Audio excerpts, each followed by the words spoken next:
I never thought I'd be making this kind of post. My wife Annie, 27F, and I, 28M, have been together for 6 years, married for 3.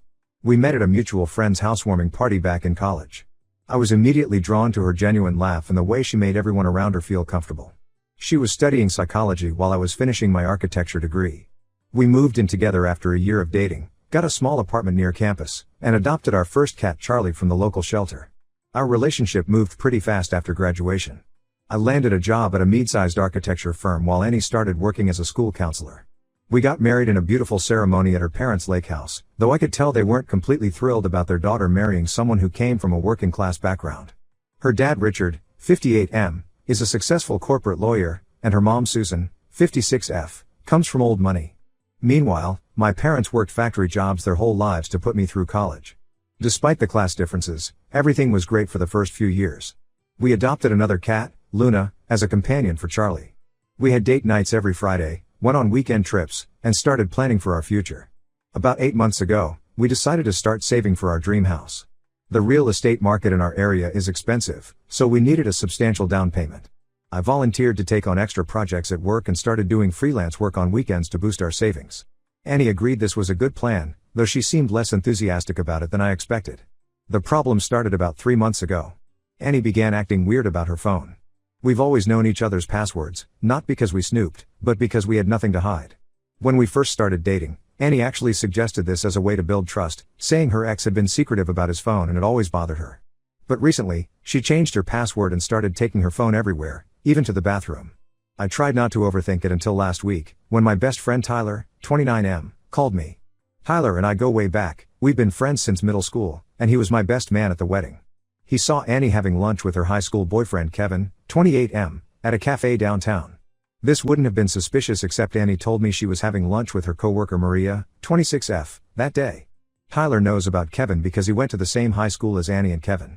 They dated for 4 years before Kevin moved to London for work. He recently moved back to our city after 8 years abroad. When Tyler mentioned this, my stomach dropped. I remembered how Annie had been mentioning Kevin's name a few times recently, casually bringing up that he was back in town. She even showed me his Instagram profile one night, pointing out how different he looked after all these years. I didn't think much of it then. She was always open about her past relationships, and I never felt threatened by them. I confronted Annie about the lunch. She first tried to deny it, saying Tyler must have confused her with someone else. When I showed her the photo Tyler had taken, he had a gut feeling something was off and snapped a quick pic. She broke down and admitted she'd been meeting Kevin for the past 2 months. She claimed they were just catching up as friends, but something felt off about her explanation. That night, while she was in the shower, I checked her Instagram DMs with Kevin. I know this wasn't right, but my gut was screaming that something was wrong. Their messages went back months. They started innocently enough, catching up on life updates, but gradually turned more personal. They've been reminiscing about their past relationship, their first kiss, their prom night, and discussing how they never got proper closure because he had to move so suddenly. What hurts the most is that I've been killing myself working 60 to 70-hour weeks to save for our future. I've missed family dinners, friends' birthdays, and even had to skip my nephew's first birthday party last month because I was working on a big freelance project. All that time, she's been using my absence to meet her ex. Yesterday, I discovered that Annie's parents knew about these meetings. They always loved Kevin. He comes from a similar background as them, went to an Ivy League school, and now works in investment banking. They apparently encouraged Annie to get closure with Kevin, saying it would help her move forward.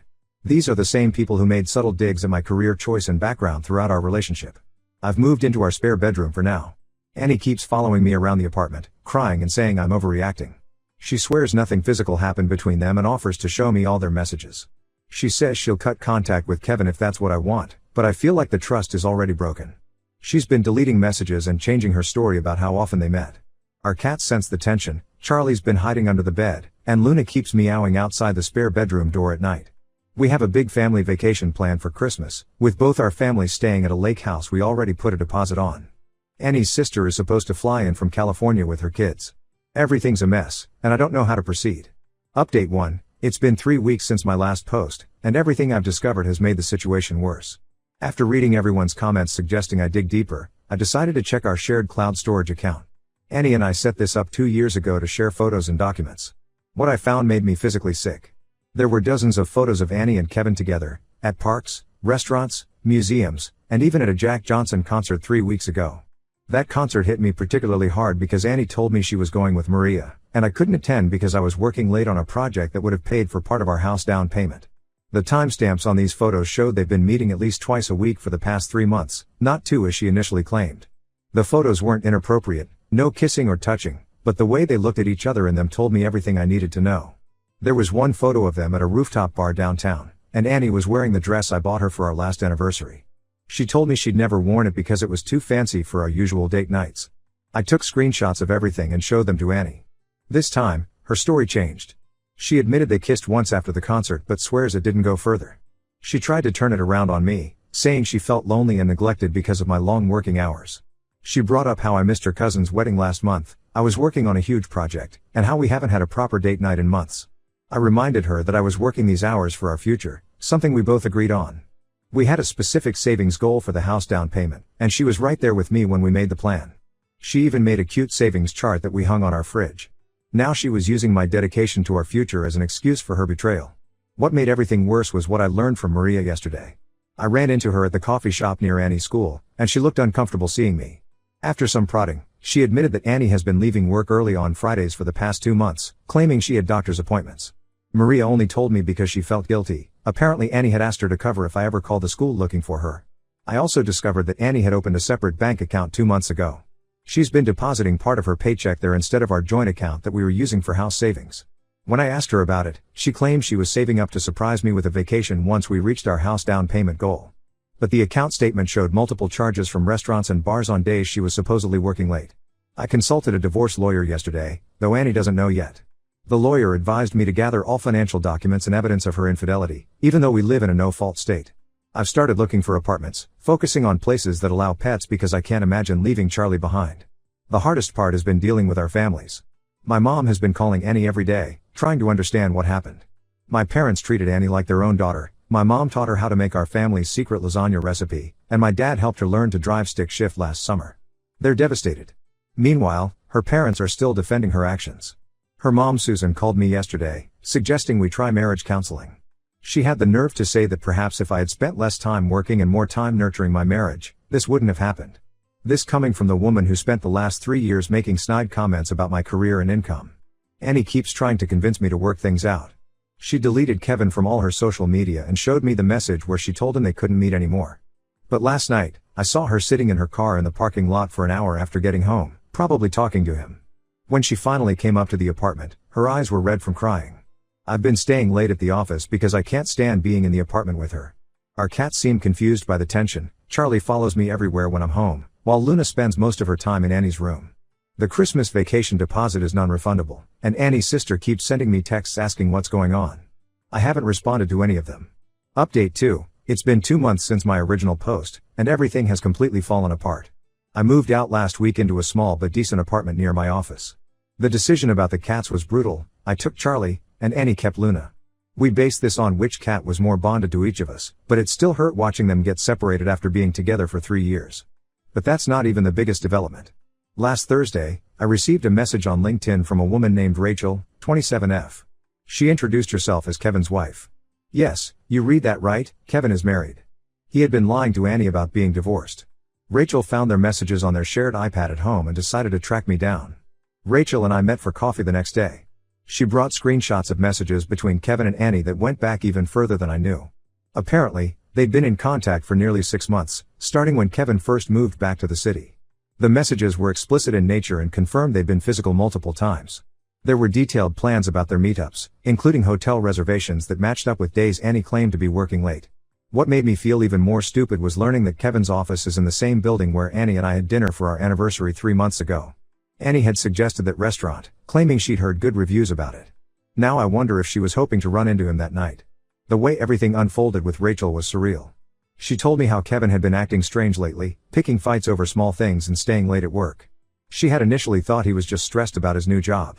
She only checked the iPad because he'd been weirdly protective of his phone. Sound familiar? I filed for divorce the next day. When I confronted Annie with this information, she finally broke down and told the truth. They'd been sleeping together for over a month. She claimed she didn't know about Rachel at first, and when she found out, Kevin fed her some story about their marriage being over and divorce papers being filed.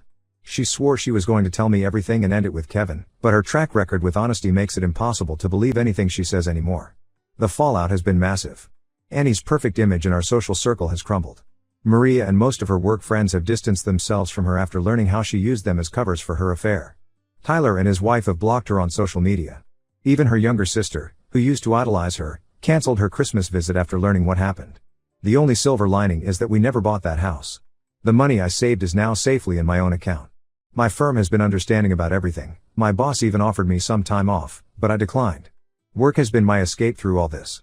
I've started hitting the gym in the mornings before work, mainly because I can't sleep anyway. The apartment feels empty without Luna, but Charlie has adjusted well. He's actually become more affectionate since the move, almost like he knows I need the company. Annie tried to negotiate some kind of shared custody arrangement for the cats, but I refused. I can't handle seeing her regularly, and it wouldn't be fair to keep uprooting them between homes. Her parents have finally stopped calling me. The last time Richard called, he actually tried to suggest that Annie's affair was understandable given how much I worked. I hung up on him mid-sentence. The entitlement of these people still amazes me. They raised their daughter to believe she could do no wrong, and now they're enabling her worst behavior. Update 3, this will be my final update, posted 4 months after my original post. The divorce was finalized last week. Annie tried to claim part of my savings for the house, arguing that it was marital property since we were married when I earned it. My lawyer successfully argued that those were personal earnings from my extra work hours, the same hours she used to meet Kevin. The judge agreed, and I kept my savings. The whole Kevin and Rachel situation exploded in an unexpected way. Rachel filed for divorce but also reported Kevin to their company's HR department because he had been using company resources to facilitate the affair. He apparently used his corporate credit card to pay for some of their hotel stays. He got fired last month. Annie tried to get him hired at her school as a guidance counselor. He had some counseling experience from London, but the administration turned him down after learning about the circumstances. Annie's perfect world has crumbled pretty fast. She had to move back in with her parents because she can't afford rent on her counselor's salary. Kevin moved in with her for a while, but that lasted less than 3 weeks. From what I heard through mutual friends, they had a huge fight when Annie discovered he was still trying to fix things with Rachel. He moved out and apparently went to stay with his brother in Seattle. Luna got sick last month, and Annie called me crying because she couldn't afford the vet bills. Despite everything, I couldn't let Luna suffer, so I paid for the treatment. It was just a severe kidney infection, and she's doing better now. When I dropped off the payment at the vet's office, I ran into Annie in the parking lot. She looked terrible, like she hadn't slept in days. She tried to hug me and apologize again, but I just walked away. My old apartment neighbor told me Annie drives by my new place sometimes. I installed security cameras just in case, but she hasn't tried to contact me directly. She did send a long email last week about how sorry she was and how she ruined the best thing in her life. I didn't respond.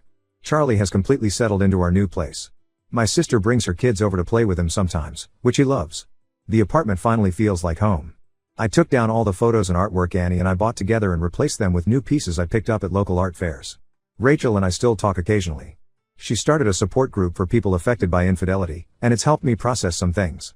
She's moving to Chicago next month for a fresh start. We grabbed coffee last week to say goodbye, and for the first time in months, I felt genuinely okay. The money I saved for the house is now going towards starting my own small architecture firm. My boss has been mentoring me through the process, and I already have a few potential clients lined up. It's not the future I planned, but maybe it's better. Annie's sister sent me a message yesterday saying Annie and Kevin are trying to work things out again. Apparently, he came back from Seattle and they're looking for an apartment together. Her parents are co-signing because neither of them can qualify on their own. I honestly don't care anymore. I've blocked most of her family on social media and changed my phone number last week. That's it. That's the end of this story. Thanks to everyone who supported me through this mess. Special thanks to the person who suggested installing security cameras. It helped me sleep better at night. I won't be making any more updates about this situation.